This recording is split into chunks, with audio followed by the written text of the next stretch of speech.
Assalamualaikum warahmatullahi wabarakatuh. Bertemu lagi dengan saya Bu Sri Maizalmi, guru penggerak angkatan 10 Kabupaten 50 Kota di SMP Negeri 1 Kecamatan Bubu. Kali ini saya ditemani lagi oleh Ibu Widya Astuti sebagai guru yang saya observasi, dan juga saya temani oleh Ibu Reni sebagai pengajar praktek pendidikan guru penggerak angkatan 10 Kabupaten 50 Kota. Pada hari ini kami akan melakukan pasca observasi supervisi akademik. Di percakapan pasca observasi ini saya akan memberikan beberapa pertanyaan kepada Ibu Yaya berhubungan dengan observasi yang telah kita lakukan kemarin. Baik Ibu Yaya, bagaimana kabarnya hari ini? Alhamdulillah sehat.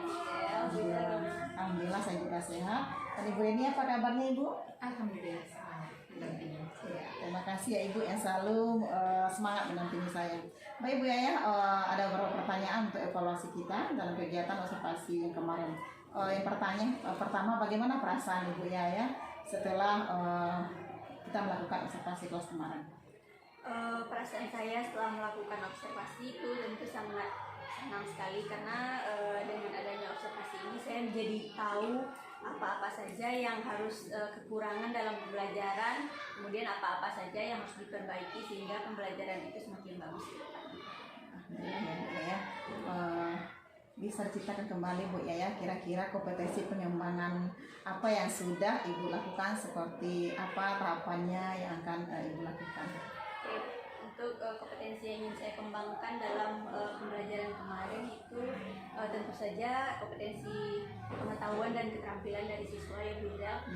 Dengan adanya pembelajaran yang kita dilakukan di kelas kemarin itu materinya kemarin kan tentang bullying. Nah, jadi dengan adanya pemberian materi bullying ini kepada siswa, tentu kita sangat berharap siswa memiliki pengetahuan tentang bullying itu, dampak-dampak perilaku bully terhadap korban, terhadap pelaku, kemudian apa saja jenis-jenis bully, sehingga mereka mempunyai pengetahuan dan mampu membedakan, oh kalau ini yang saya lakukan berarti ini saya membuli. Kemudian diharapkan juga siswa memiliki keterampilan ketika mereka sudah mengetahui apa itu bully, dampaknya, jenis-jenisnya, sehingga kita juga berharap mereka memiliki keterampilan bagaimana apa yang harus mereka lakukan ketika terjadi bully kepada diri mereka atau kepada teman mereka. Jadi menguasai keterampilan untuk mencegah dan memberantas perilaku bully itu terjadi di sekolah. Luar biasa sekali ya Bu ya. Saya juga sudah menyaksikan kemarin di saat Ibu menyajikan materi tentang bully.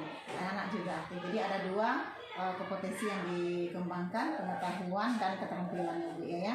Nah Bu ya, kira-kira dalam proses pembelajaran yang Ibu lakukan sejauh mana keberhasilan atas pengembangan yang telah Ibu lakukan kemarin?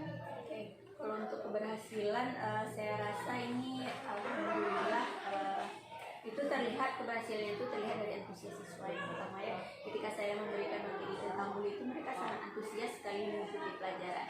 Bahkan ketika kita melakukan diskusi tanya jawab, mereka sangat aktif sekali terlibat, memberikan contoh, memberikan bahkan mereka juga berbagi pengalaman. Apakah mereka pernah melihat perilaku bully itu, apakah mereka pernah mengalami, mereka berbagi pengalaman di situ. Kemudian keberhasilan juga tampak dari ketika saya memberikan semacam asesmen di akhir kepada mereka, itu berupa pertanyaan yang tertulis bagaimana perasaan mereka ketika melihat bully, apa yang harus mereka lakukan ketika melihat terjadinya bully itu, dan apakah mereka pernah mengalami bully itu. Saya memberikan beberapa angket, dan di situ mereka sudah mendapatkan pemahaman-pemahaman apa yang harus mereka lakukan ketika itu perilaku bully itu terjadi. Luar biasa ya Bu ya. Kemarin itu juga anak sangat antusias sekali dalam mengerjakan LKPD yang luar biasa, yang menarik. Jadi mereka juga senang, mereka juga aktif ya Bu ya. Ada nggak hambatan ketika Ibu melakukan pembelajaran kelas kemarin? Bisa diceritakan Bu ya? Juga kalau untuk hambatan mungkin ini tidak terlalu bisa dikatakan ini hambatan, tapi mungkin ini sebuah tantangan juga bagi saya.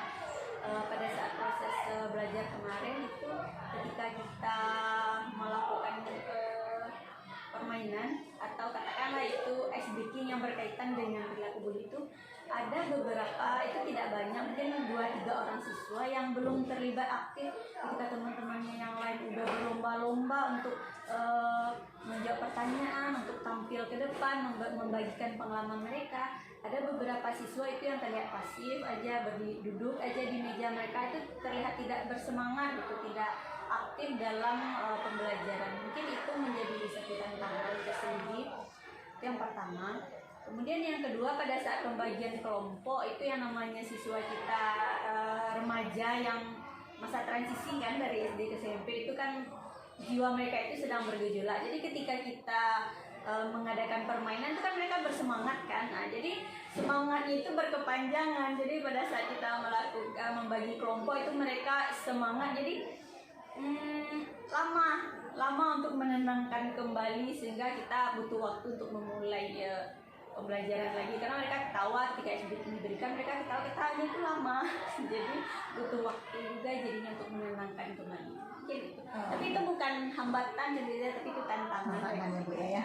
Memang saya lihat kemarin itu secara umum proses lain klasifikator berjalan dengan baik, karena anak-anak memang antusias di saat berkelompok. Memang agak ribut ya Bu ya, karena memang anak remaja. Kalau seperti itu memang dia sangat antusiasnya dengan semangat yang luar biasa, akhirnya lama untuk menenangkan kembali untuk mulai kegiatan berikutnya. Kira-kira nih Bu Yaya, apa yang akan Ibu lakukan agar tantangan tadi atau berupa kendala ya, tantangan itu bisa kita atasi untuk kedepannya, dan juga ada anak beberapa orang yang tidak aktif untuk berikutnya, mungkin mereka juga aktif bersama teman-temannya dan kegiatan pembelajaran Bu Yaya. Iya. Kalau untuk mengatasi, mendampingi mereka secara pribadi. Jadi ketika temannya yang lain sudah sibuk, sudah aktif, nah saya mendatangi anak ini secara pribadi untuk menanyakan mungkin dia ada mengalami kesulitan atau kendala secara pribadi. Kemudian bisa jadi nanti dalam pembagian kelompok itu mereka tidak senang dengan anggota kelompok, berarti saya harus melihat lagi kesiapan mereka dalam mengikuti proses ini.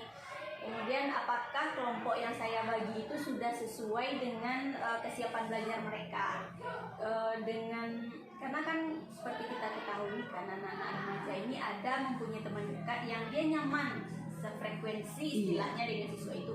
Ada juga dengan teman yang dia kurang nyambung kalau dengan teman ini dikelompokkan, mungkin karena mereka tidak sefrekuensi, anak ini terlalu pendiam sementara dia terlalu aktif, jadi ketika ngobrol tuh nggak nyambung mereka rasakan. Nah, berarti depannya saya harus memperhatikan lagi kesiapan anak dalam belajar, kemudian pembagian siswa gitu, kemudian berdiferensiasinya mungkin lebih saya perhatikan lagi untuk siswa yang khusus seperti tadi gitu ya. Bagus sekali ya Bu Yaya. Jadi yang akan dilakukan nanti ke depannya itu adalah untuk melihat kembali dan penguatan siswanya. Jadi memang kalau ketemu dengan satu frekuensi mereka akan nyaman dan cocok.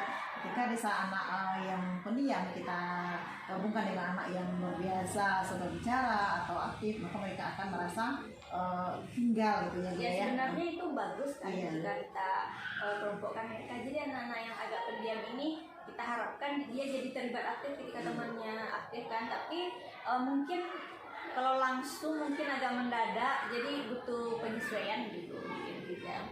Baik Bu Yaya, luar biasa sekali apa yang akan Ibu lakukan ke depannya sudah terjelas, tergambar ya apa kegiatan yang akan Ibu lakukan untuk mengantisipasi anak yang kurang aktif tadi. Kira-kira kapan Ibu Yaya akan melakukannya?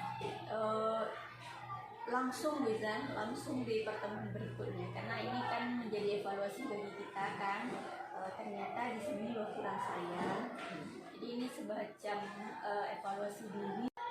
Baik Bu Yaya, tadi kan sudah tergambar ya apa yang akan dilakukan untuk supaya siswa tersebut bisa aktif semuanya. Kira-kira kapan Ibu Yaya akan melaksanakannya Bu Yaya? Insya Allah saya laksanakan langsung di pertemuan berikutnya Bu Izel, supaya pertemuan berikutnya menjadi lebih maksimal pembelajaran yang saya lakukan di kelas.